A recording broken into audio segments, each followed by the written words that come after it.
नमस्कार, सात्विक स्वादमध्ये तुमचं स्वागत आहे।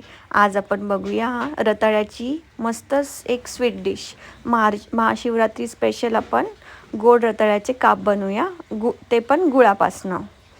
तर मी रताळे मस्त स्वच्छ धुवून घेतले आहे आणि पुसून घेतले आहे कपड्याने।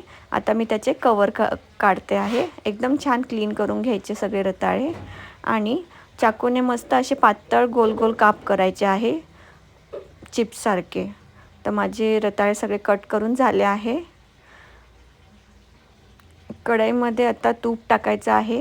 ही सगळ्यात हेल्दी रेसिपी आहे, ज्यामध्ये मी साखरेचा वापर नाही करणार आहे। साखरेच्या ऐवजी गूळ यूज करणार आहे आणि मुलांना तर खूप आवडेल। मुलांच्या टिफिनमध्ये पण तुम्ही रताळ्याचे हे स्वीट चिप्स देऊ शकतात,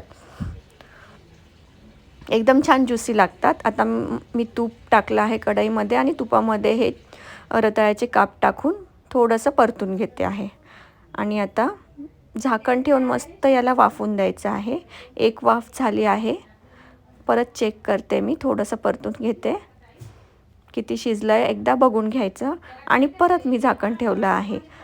अजून याला वाफ द्यायची गरज होती, मग मी अजून 2 ते 3 वेळा अशी वाफ दिली आहे।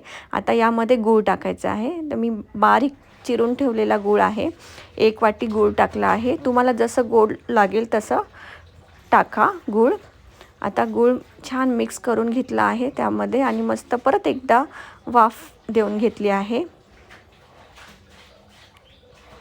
आता माझे रताळे तर मस्त छान शिजले आहे आणि गुळाचा पण छान पाक झाला आहे, ज्युसी झाले आहे।